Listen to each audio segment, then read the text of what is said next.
For a long time in my marriage, I thought keeping the peace meant staying quiet.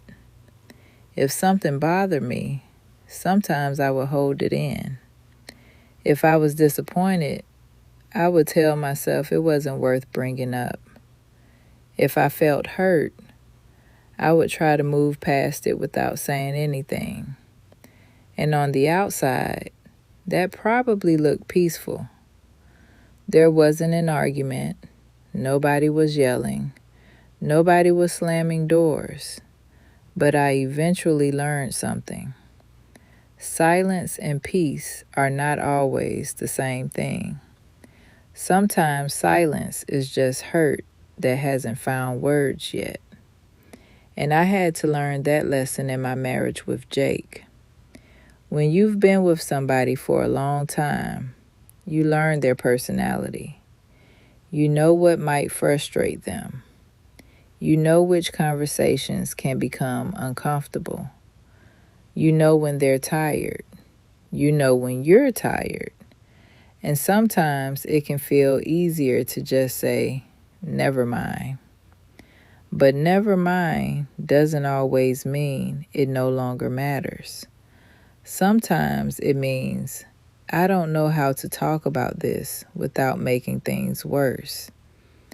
There were times when I convinced myself I was protecting our marriage by not saying what I felt. I thought I was avoiding unnecessary conflict, and sometimes I probably was, because every little irritation does not need to become a conversation. I've learned that too. Everything does not need to be addressed.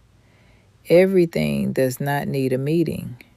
Everything does not need a correction. But there is a difference between letting go of something that truly doesn't matter and burying something that does. I didn't always know the difference. Sometimes I would let something go because it really wasn't important. But other times, I was swallowing my feelings because I didn't want the discomfort of the conversation. And when you do that long enough, something begins to happen. The conversation doesn't disappear. It simply moves inside of you. You start having it in your own head. You say everything you wish you could say to your husband, except you never actually say it to him. You replay what happened. You decide what he meant. You decide why he did it. You decide what he should have done instead. And before long, you've had an entire argument with somebody who doesn't even know an argument is happening. I have done that. I can admit that now. There were times Jake was probably sitting there perfectly fine, and meanwhile, I had built an entire case in my head. I had evidence, I had witnesses, I had closing arguments, and Jake didn't even know he was on trial. That's what happens when we don't communicate. Our minds start filling in the missing information, and the story we create isn't always accurate. One thing marriage taught me is that assumptions can create pain that a simple conversation might have prevented. I might think he doesn't care, when the truth was he didn't know. I might think he should have known that hurt me, but the truth was I had never told him. I might think if he loved me, he would understand. But the truth is, loving someone does not make you a mind reader. That was something I had to learn. Jake could love me deeply and still not know what I had never communicated. And I could love Jake deeply and still misunderstand him too. That realization changed the way I approach difficult conversations because I started seeing communication differently. Speaking up wasn't necessarily creating conflict. Sometimes speaking up was preventing resentment. There is a difference. Resentment usually doesn't arrive all at once. It builds quietly. One disappointment, one unspoken hurt, one assumption, one never mind, one it's fine when it isn't fine. And eventually, you're upset about something that happened 6 months ago, but the argument looks like it's about what happened this morning. That is why communication matters. Not because married people need to discuss every tiny thing, but because the things that matter cannot stay buried forever. I had to learn that peace built on silence is fragile. Real peace requires truth too. And truth does not have to be cruel. That was the part I had to learn next. For me, learning to speak up was only half of the lesson. I also had to learn how to speak, because you can tell the truth and still say it in a way that makes the other person stop listening. I've done that too. There were times when I had a legitimate concern, but by the time I delivered it, the concern was buried underneath frustration. Maybe my tone was wrong. Maybe I had waited too long. Maybe I had collected 5 other complaints and brought all of them into the same conversation. Maybe I started with today, and somehow we ended up talking about something that happened 3 years ago. Marriage taught me that timing matters, tone matters, words matter. You can have a valid point and still communicate it badly. That was difficult for me to accept sometimes, because when you feel hurt, you want the other person to understand the hurt immediately.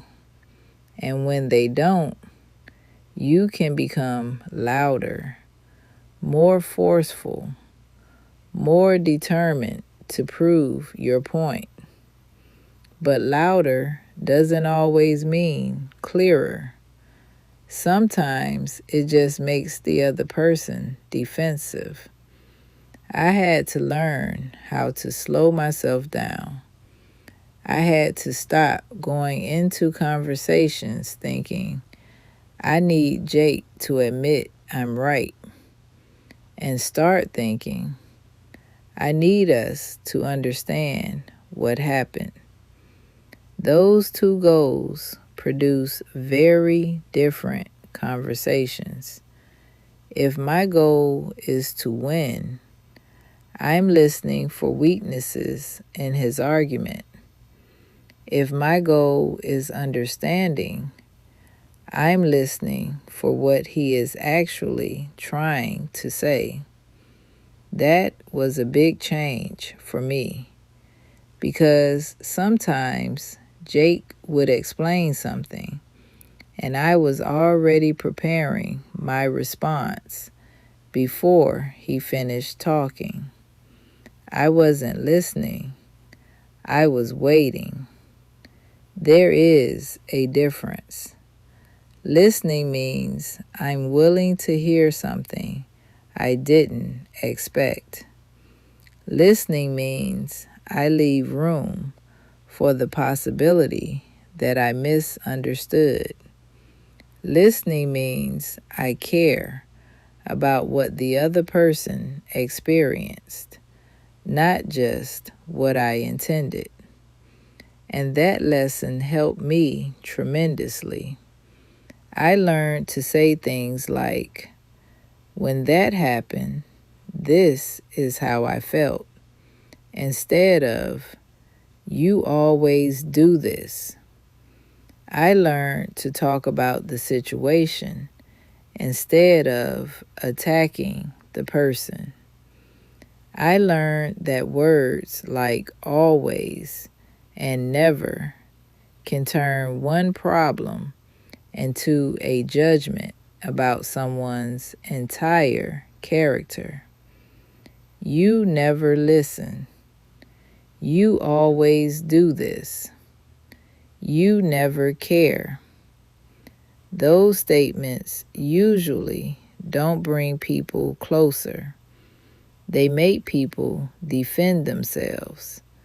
And once both people are defending themselves, nobody is really hearing anybody. So I started trying something different. I tried explaining my experience without deciding Jake's motives for him. That was huge, because sometimes I would say, you did that because you don't care. But how did I know why he did it? I knew how his action affected me, but I couldn't always know what was happening inside him. So instead, I could say, when that happened, I felt unimportant. Now we had something we could actually talk about. He could explain what happened. I could explain how it affected me. And somewhere in the middle, we might actually understand each other. That doesn't mean every conversation ended beautifully. We are human. Sometimes one of us was tired. Sometimes one of us was still upset. Sometimes we needed to stop the conversation and come back to it later.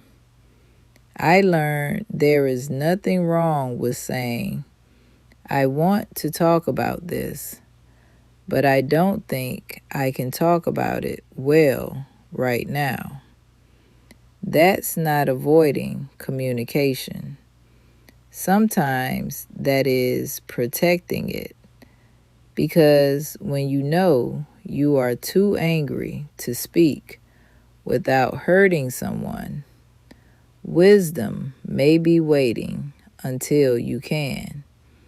But waiting is different from never talking about it. That distinction matters. A pause can be healthy.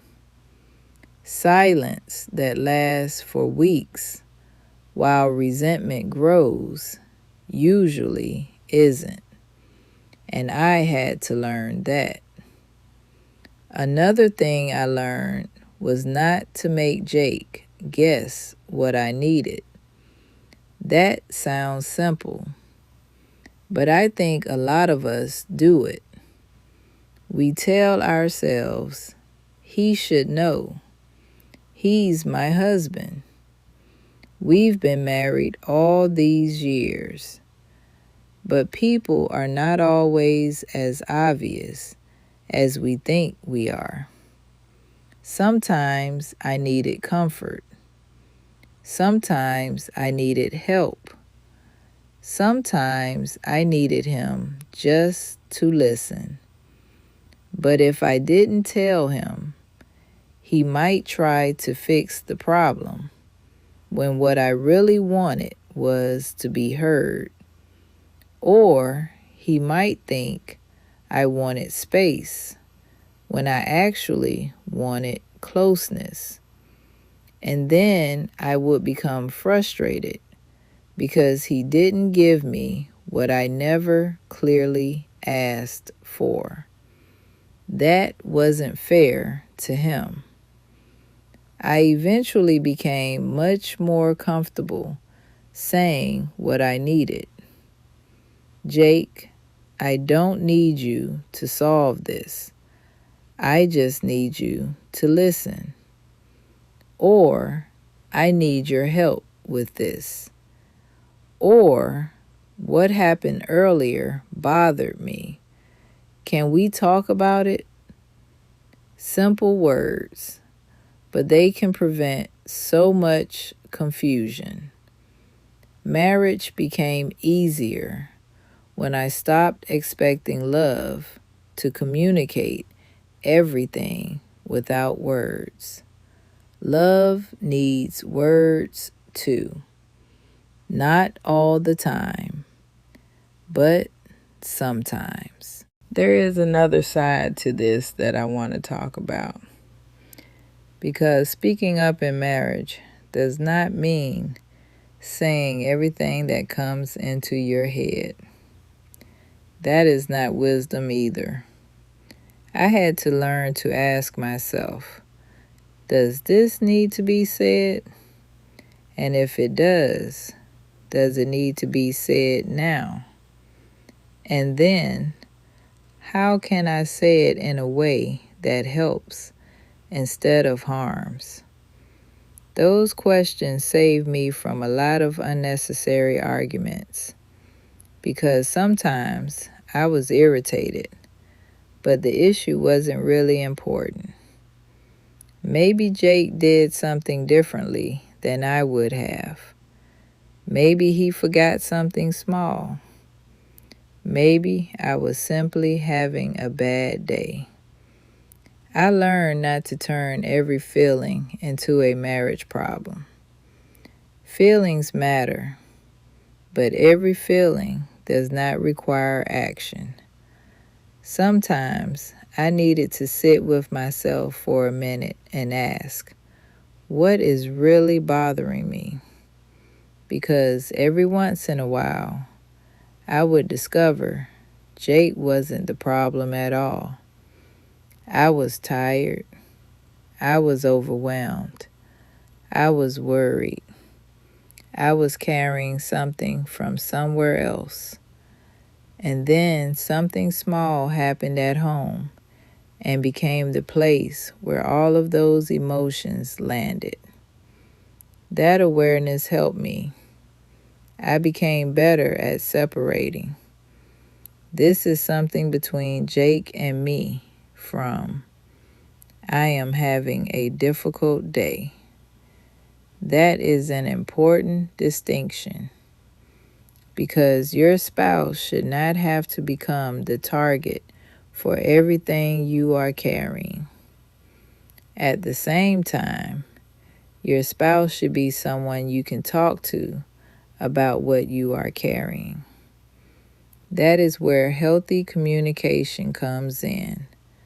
Not attacking, not accusing, not pretending, talking.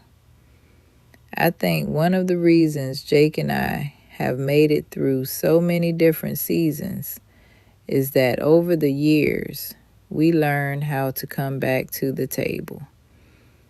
We didn't always get it right the first time.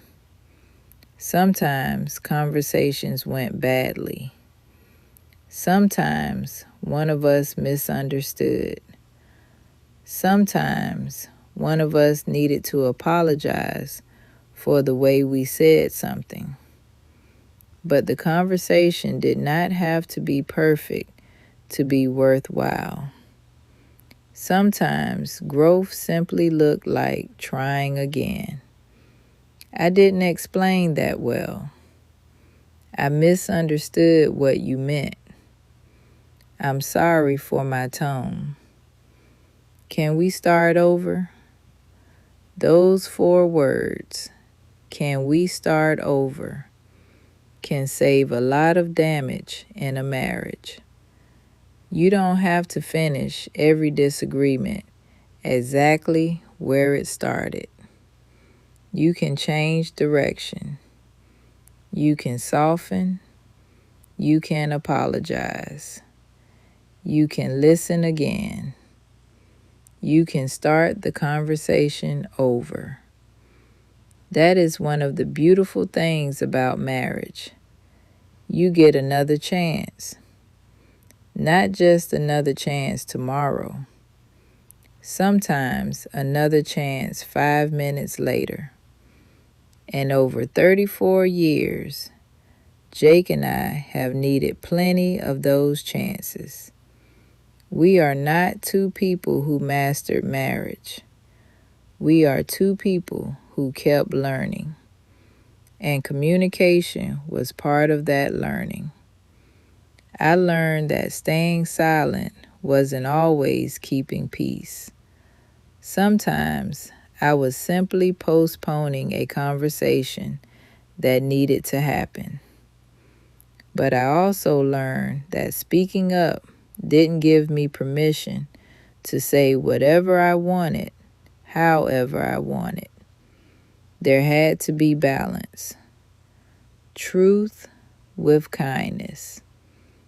Honesty with respect. Courage with wisdom. Because the goal wasn't simply to get something off my chest. The goal was to strengthen what was between us. That changed everything. So if you are sitting beside your husband tonight, holding something inside, I want you to think about what kind of issue it is. Is it something small that you can genuinely release? Then release it. Not release it and bring it back next month. Really let it go. But if it is something important, something that is hurting you, something that is creating distance, something you keep replaying in your mind, then silence may not be peace. Maybe it needs a conversation, not an attack, not an argument you have already rehearsed in your head. A conversation. Choose your time. Choose your words. Explain how you feel. Listen to his side. And leave room for the possibility that both of you may understand the situation differently. Marriage doesn't require you to never disagree. It requires you to learn how to disagree without destroying the safety between you. That took me years to understand, and I'm still learning. I don't want Jake afraid to tell me what he thinks, and I don't want to be afraid to tell Jake what I feel. I want our marriage to be a place where both of us can speak and both of us can be heard. That is a very different kind of peace. Not peace because nobody talks. Peace because we know we can talk and still love each other when the conversation is over. After 34 years of marriage, that is the kind of peace I value. And if you've ever found yourself trying to change your husband instead of learning how to understand him, watch my video. I spent years wanting my husband to change. Then I realized I was part of the problem. Because sometimes a better conversation begins when we stop trying to change the person across from us and start trying to understand them.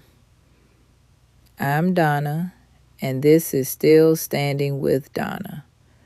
And after 34 years of marriage, and 40 years with the same man, I've learned that speaking the truth does not have to destroy the peace.